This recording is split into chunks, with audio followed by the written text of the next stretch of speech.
Yo, what's up, everyone? It's your boy Jack Oates the Goat. You either know or you don't. First things first, can we just talk about the epic win? If you guys are subbed to this channel and you have been for a while, you know that these first two demons were gonna be Lilith and Amma. It's written all over this channel. But that's not even the most exciting part. The most exciting part is that we're getting so much new information that can be connected in so many different ways. I'm not going to spoil anything today. I'm going to wait until tomorrow to give my personal thoughts on this chapter and what I think is happening in some situations. But in this video, I kind of want to just understand and dive into and dissect the origins of a few different characters and situations here. So let's just hop right into this. It's going to be kind of a doozy video, so it might take a couple of, like, listen backs on this. Is that what you want to call it? Like, a couple playbacks or whatever, to get everything I'm saying in this. But I tried to outline this the most simplest way I could, so that it'd be digestible for you guys. But yeah, you guys already know where to find me if you want to talk more about it. I'm either on Twitter or you can hit me up in the comment section below here. Because I know not every little detail is going to be explained in this, but I hope that it's enough for you guys to understand where I'm going with this. Because I don't want this to be like a hour-long video. I'm trying to make these short and, again, digestible. That's the goal. So anyway, let's start. We're going to start with Asta and what we know about Asta, okay? Asta was left at the church by Lucida. He's got no magic, and he found Lick's grimoire, which was containing the anti-magic, and it chose him. And you can't see me, but I'm putting chose in quotations. If you've been on this channel, you know that I believe that / his pendant allowed that grimoire to find Asta. But yeah, if you don't know anything about that, my thoughts on it, just go back in the channel. I'm going to explain a little bit here, but I'm not going in depth on that. That's already been stated on this channel. So to go even further, Asta seems to be the perfect vessel for anti-magic. So in short, let's just remember this about Asta for this video. Is Asta is our empty vessel. That's going to be important. So Asta is our empty vessel. Let's go to Yuno. The things we know about Yuno is that he was left at the church by Ralph's father. Highly sought after birth. The people of the kingdom were so excited, and almost too excited. So this is why in one of my other videos I talk about why Yuno's birth was so highly celebrated, and why Lois was trying to get him into like the throne a few days after his birth. He was already saying like, hey, we gotta get him ready to take over the throne and blah, blah, blah. And then Ciel was like, yo, chill out. He's just a baby. So I was wondering if well, we'll get into it. But we know that his birth was highly sought after. He's got a necklace that I believe manipulates ley lines, which was found in a Grand Magic Zone, which I believe are ley lines. Again, that was stated in one of my other videos, explaining all of that stuff, so go hit that up. And we know that Yuno is loved by mana, but seems to only be loved by it when demonic mana is present, which is one of the most recent observations I've come to find. Now, just like Asta, how we labeled him an empty vessel, we're going to call Yuno a full vessel. All right, so keep those in mind. You got empty vessel for Asta and full vessel for Yuno. Now we have the third party, Liebe. Now, the thing we know about Liebe is that he was born in Qliphoth, or so he says. He got yeeted, he met Lucida, got possessed by Lucifero, and Lucifero wanted to use Liebe's body as a vessel to find a more suitable living body. All right? So, all of this together brings us to, okay, we got to figure out the whys, the whos, and put it all together, okay?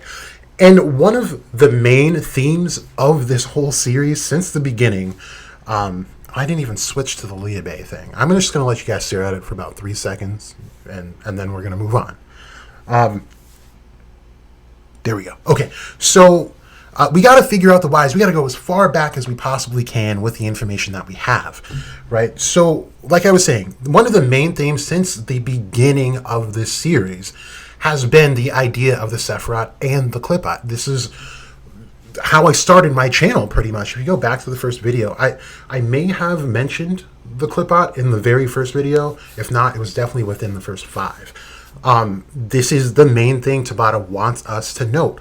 And this might be an unpopular opinion, but Black Clover is still setting up for the bigger story. This is a huge step, and you'll see why I think that as I get further into this. But if the main theme is the Sephiroth and the clipbot, then we need to understand what those are and how they came to be. So the question is, what is clipbot? And there is no clipbot without the Sephiroth. So the next best question is, what is the Sephiroth and how was it created? All right. So what I'm going to read to you guys is Isaac, what's his last name? Isaac Luria. It's his doctrine on the Kabbalah. And this is the creation story of the Sephiroth and the clipbot. Again, like I said, you cannot have one without the other. All right, so the Lurianic process of creation starts with a voluntary act of the divine to confine itself within itself. Now, some of these concepts are going to be a little trippy, and like I said, it's going to take a couple of playbacks to really pick up what's being put down here. But it's a very useful information for what could be going on in this series. The divine in the final state before creation is called Ein Sophar, which can be translated to borderless light of non-creation. In order for the divine to become diversified and active in creation, it had to create a space, a vacuum of non-being into which it could immerse itself by help of a sequence of 10 subsequent emanations from the Ein Sophar. Okay, so the 10 emanations it's talking about is here in the Tree of Life, from Keter down to Malkuth. Okay, these are 10 personifications of one being, acting independently as well as unified as one being. Like I said, kind of a trippy subject. Take as many playbacks as you can. Your boy needs the views. Just kidding.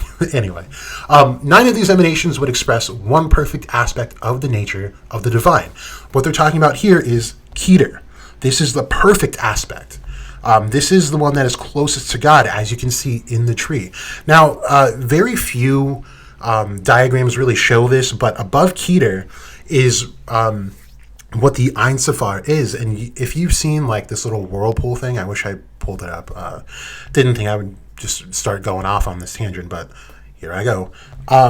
That is the divine being passing down the light that they're talking about here into Keter, so that Keter can pass it around. And you'll see in this in one of the images here how the power gets passed down. But like I said, 9 of these emanations would express one perfect aspect of the nature. Sorry, it said 9 of these. Keter is the perfect one, but the 9 is everything but the bottom, which is Malkuth. So all of these guys from Keter to Yesod are the perfect ones. So I'm going to go back. 9, shit, I should really start highlighting where I'm reading, so if I go on a tangent, I don't lose my place. But here we go. 9 of these emanations would express one perfect aspect of the nature of the divine each, and they would all unite and come together in the 10th. All right, so that's Malkuth. That's the point of kingdom. Okay, this is the point of Malkuth and Nama. Okay, Malkuth in this story is Patri, and if you notice in this series, Patri was able to assume the identity of Lit really easily because all of the power in the Sephiroth from all of the apostles are channeled through him. So he ends up becoming second to Lit in power, pretty much. And no one batted an eye. No one even could tell the difference, not even Raya. So that tells you what this power system does, both in lore and in the series. So for these emanations and all subsequent creation, however, to be differentiated from the perfect borderless light, they had to be in a confined space of emptiness, which they could subsequently fill with life. This ongoing process of the divine confining itself within itself in order to create space for creation is a key concept of the Lurianic Kabbalah and called Zimzum. Now, I know it's a weird word, sounds made up, but in short, Zimzum is a term used in the Lurianic Kabbalah to express Isaac Luria's doctrine that God began the process of creation by contracting his infinite light in order to allow for a conceptual space in which finite and seemingly independent realms could exist. This primordial initial contraction forming a vacant space into which new creative light could beam is denoted by general reference to the Zimzum. Okay, so that's what it is. It's just really an empty space to create. It's the canvas. I forgot to highlight where I was going. Anyway, this ongoing process of the divine confining itself within itself in order to create space for creation is the key concept of Lurianic Kabbalah called Zimzum. Into this vacuum of non-being, the divine released a single ray of light. This ray of light emerged from the Ein Sephar, entered into the empty space of creation, and started to bring forth the matrix of all life in 10 distinct emanations. These emanations are illustrated as the 10 first lights, which the author of the Sefer Yetzirah introduces by the name of the Sephira, which is the singular term of Sephiroth. So now, this is where we start getting into how the Klipot was made in correlation with the Sephiroth. So one by one, each light would be captured in a vessel made of clay in order to transfer their state of pure being into one becoming and creation. Just as a side note, when they talk about putting it into clay, in most creation stories across religions, that's the very origin of humans themselves, or from clay beings, empty vessels that can be filled with life. This is pretty common in a lot of religions, actually. But keep that in mind. So each vessel had a specific name, function, and shape, perfectly expressing the idea of creation it represented and brought to life by the light it captured. The subsequence of filling these vessels with light is called the order of development. This process went well for the first 4 Sephiroth. All right, so first 4 meaning Keter, Bina, Chokmah, and Chesed. And then the 5th point or light and vessel in the sequence of creation was dedicated to the light, or the idea of strength of severity, which is Geburah. Thus, the clay vessel broke due to the overflowing light of strength in it, and the process of creation continued with the remaining 5 Sephiroth. Yet, even though creation continued, the original vessel of Geburah couldn't be restored. This finally is the way how evil managed to enter into creation, by shape of untamed strength or severity. This momentous event during the first 10 emanations is called the breaking of the vessels, and marks the birth of the 10 original demonic forces called the Klipot. And in Hebrew, if you don't know what Klipot means, it means husks or shells. Okay. Let's see. You guys got to remind me to highlight where I'm going so I don't just lose my place. All right, here we go. The broken parts of the original vessel of Geburah sank down to the bottom of the Zimzum space of creation. Just like droplets of oil remain on the surface of a broken clay vessel, the light of creation remained captured on these shells. It is these remains of divine light which are the reason why the broken shells weren't lifeless, but filled with a shadow-like yet highly effective state of demonic being. This process lays open the essential nature of Klipot according to the Lurianic Kabbalah. Just like flames devour its own nourishment while burning, the only reason for the Klipot to come into being were the original sparks of divine light captured on their shells. In case one managed to separate the oil from the clay surface or the flame from the coal, the flame immediately disappeared and the coal was left without life. The Klipot therefore continuously strive for new nourishment, just like flames constantly need new coals to keep burning. Yet at the same time, they destroy their very reason for being when they come into contact with it.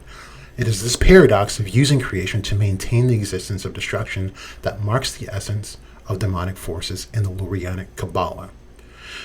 This is also the reason why Western occultists started to call this dark side of the Etchim the Tree of Death. The forces who came to life in this process, known as the words I cannot say. I'll try. Let's see. Shebereth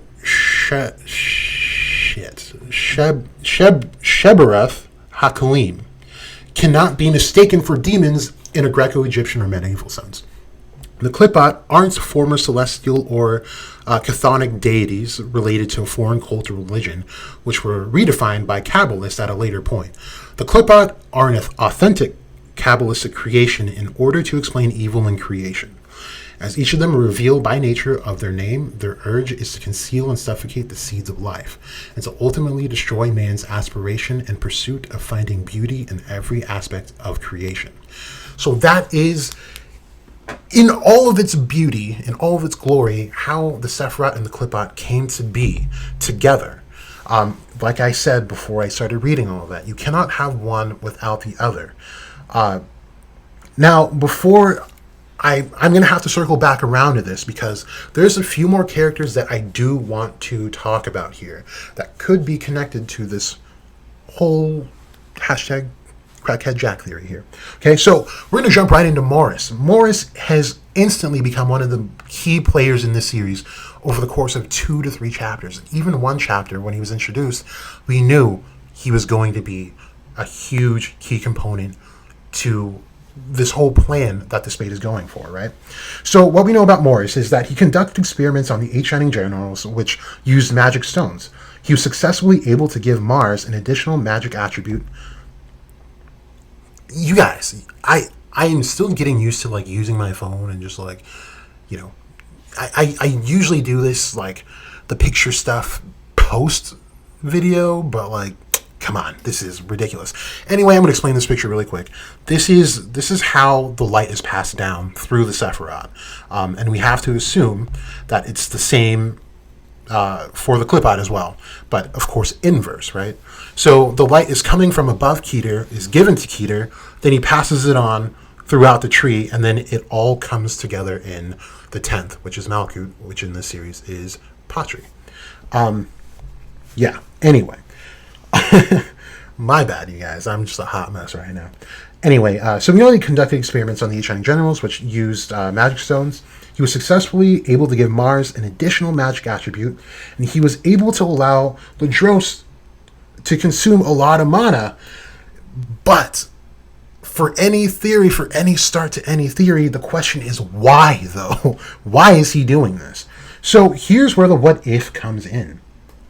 What if Morris was trying to create a perfect vessel to embody the divine and the hellish in an effort to control the world?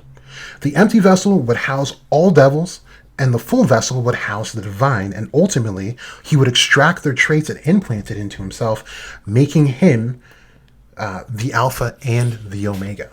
Now, I know that sounds crazy, but with the way things are going, I don't see Morris as just like a guy that's wanting to just tamper around with people's lives, their livelihood, for his own entertainment.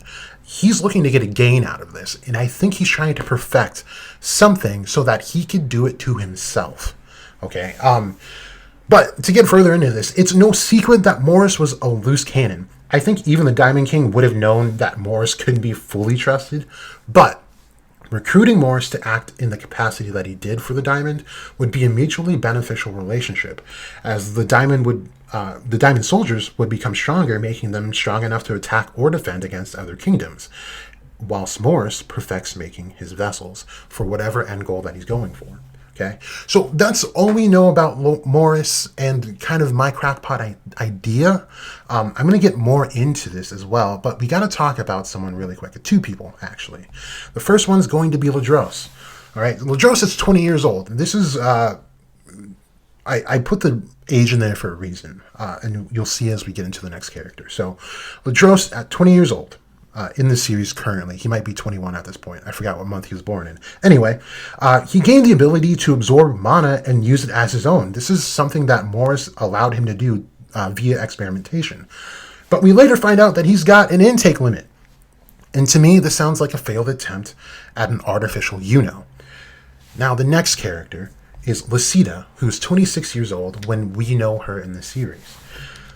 She's got the ability, which I would think is a curse, and if you go back to like my Lysita video and all of that, you know why I call it a curse, and I do talk about it in my Magicula video as well, that I believe something happened. She wasn't born that way, She probably had one of those attributes to steal either life or mana, probably mana, but we'll get into it in just a little bit. But she also produced a magicless child that we know as Asta. Now, depending on Morris's age, he could have been the reason Lysita turned out the way she did. Imagine Lysita looking for someone to cure her from stealing people's mana, but something goes extremely wrong or Morris intentionally makes it worse. There's now a 6 to 10 year gap between the Drosis experiment, which turns out to be somewhat successful when compared to Lysita's. Now, there's probably something you guys probably got stuck on while I was saying that, which was depending on Morris's age. Now, I have reason to believe that Morris may not exactly be as young or old as we perceive him to be. I do think that he could be older than we assume. With the fact that he is able to transplant magic, the way the manga put it, it seemed like that is his original magic. However, Lucifero is able to amp it up, and he's able to extract more than just, someone's magic and implant it into maybe himself or another person. So I think that he's been contracted with Lucifero for a bit of time now. A bit of time. That's what I feel like. That's my own headcanon. You don't have to agree with that, of course. But let's get into the Shining Generals really quick, though. Okay. Oh no, did I skip it? Oh, I didn't even put the picture in this damn thing. God, I'm just a mess. Unsubscribe. Don't even like this. Anyway, so we know that Shining Generals were given their magic stones to not only amplify their power, but to also create an artificial Sephiroth or Qliphoth, with Ladros being at the top. Now, that sounds nuts. Is what you're saying. It's what you're saying. It's probably what you're saying this whole video. For all of my videos, actually. It's probably what you're saying. But let's look at what the magic stones were used for in the Shadow Palace. 10 of them were used to open up the Sephiroth. Okay. And one of those stones was Yuno Stone.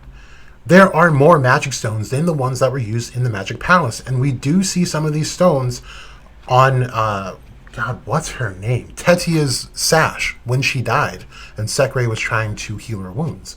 We see that her sash contains a lot of magic stones, some that we haven't seen. And then we have, of course, the magic stones in the 8 Shining Generals that just don't seem to match up with the ones that we've had. So what I believe, like I said near the end there, is that Morris is probably trying to create his own Sephiroth or Qliphoth to be able to channel this power and just become a god, essentially. Now, with this, we have a character like Ladros, who absorbs mana, and if we were to place him at the top as Keter, then he's able to pass that around to the lower levels, all the way down to Malkuth, where it would then be the physical perfection of all of those 10 emanations, like we've gone over previously, right? So to circle back to Asta and Yuno. Now, remember, I told you guys Asta and Yuno are different kinds of vessels. We have Asta as an empty vessel, and we have Yuno as a full vessel. So this is where I want to get into the end goal that we're going to see Asta and Yuno at. We already knew that Asta and Yuno, as far as powers go, are pretty much always going to be opposite, just polar opposites. Yuno having what seems like all the mana in the world, and then Asta having the bane of mana, the actual bane of mana itself, which makes them just cancel out. So what I'm getting at here is that with Asta being an empty vessel, I believe that Asta has 2 places that he could go to here. That Asta could house all of the demons in the Qliphoth within himself. I know that sounds nuts. I know that sounds crazy. Everything I say sounds crazy. You have to get used to it. But I do believe Asta will end up having to meet each and every one of these demons and essentially take them in, and he will be able to use their powers. And like I said, I know that sounds nuts, and I'm not going off of too much aside from the things that I've laid out already in this video.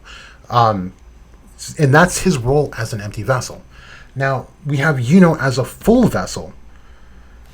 Now, like I was saying, the fact that Yuno is loved by Mana only seems to be present when demonic mana is at play in front of him. We see this with Zagreus. We see this with Garderoy. We see this now with Xenon. This doesn't happen in every fight. It didn't happen with Rill. It didn't happen with Mars. It just doesn't happen like that. But it does happen when he's up against demonic mana. Which makes me believe that Yuno's birth was sought after because he was supposed to be, let's call the second coming of whatever divine being is out there in the PC universe, where he would rid the world of all devils.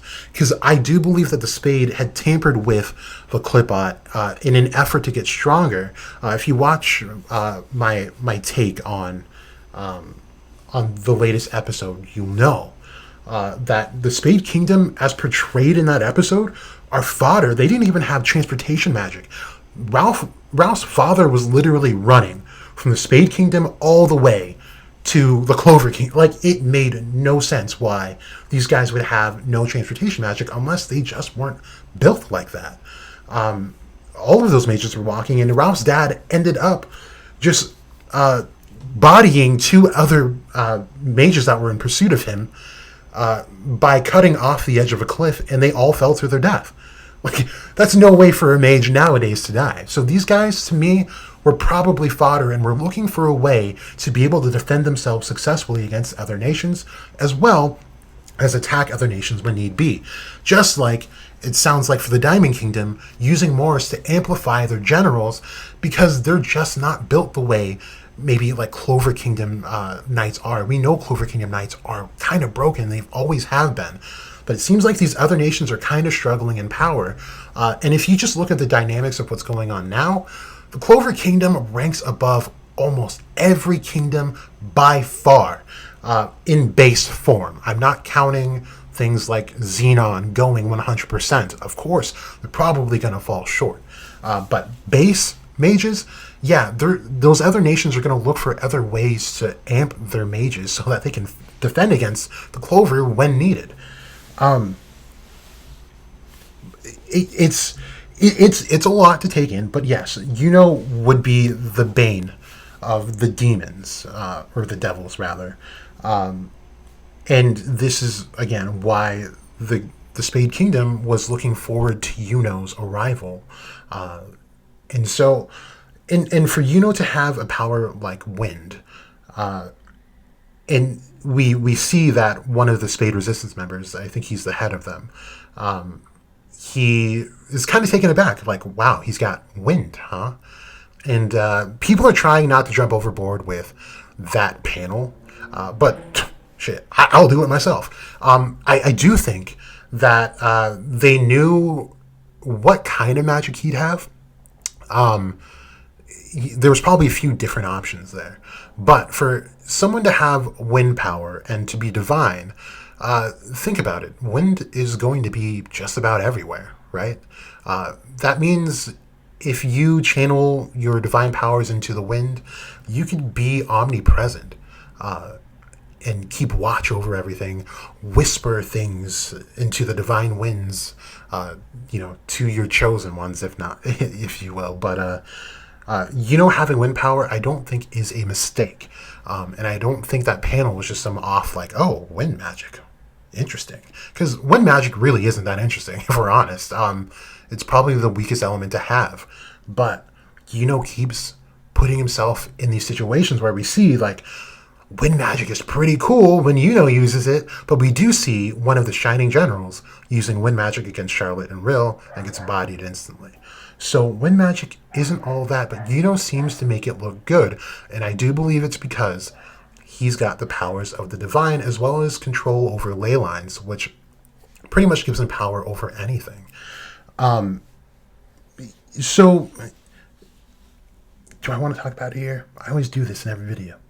Yeah, let's talk about it. We're already like friggin' balls deep. Not to take anything from anime balls deep or anything, but we're actually balls deep in this now, so we might as well.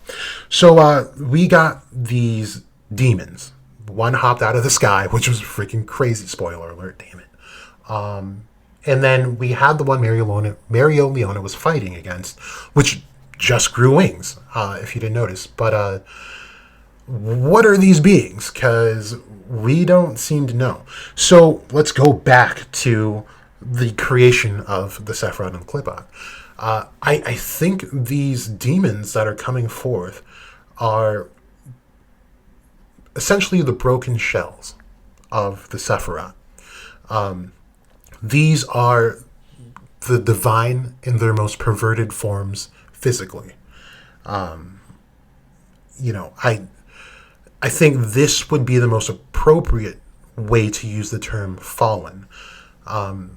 When we go back to Licht and using that forbidden magic, Licht is Keter in this series. He is at the top. He is perfection. And remember, Zagreus says that he uses the magic from the highest order. Now, to use the magic of the highest order, you would have to use either Keter, and forbidden magic, you would use the Thaumael.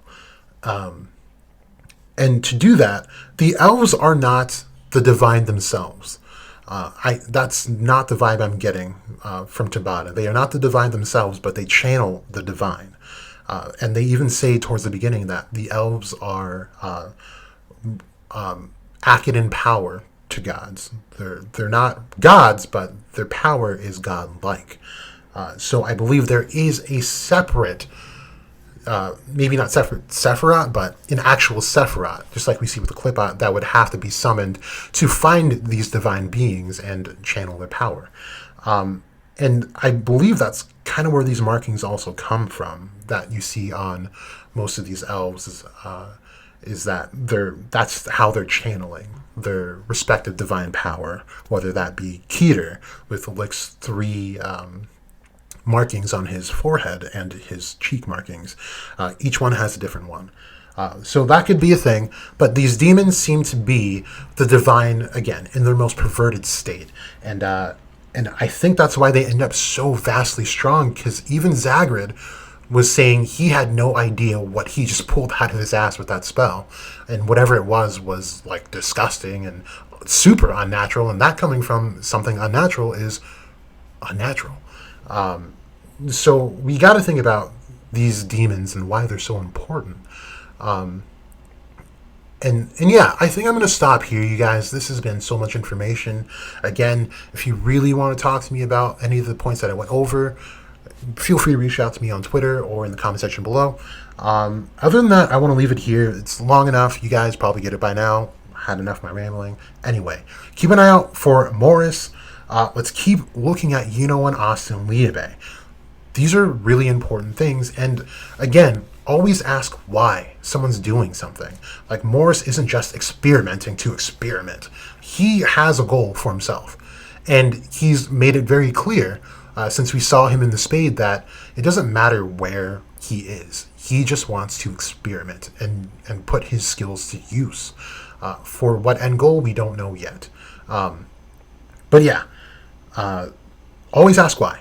Always ask why. Anyway, that's it. This has been Jack Goes to Go. You either know or you don't.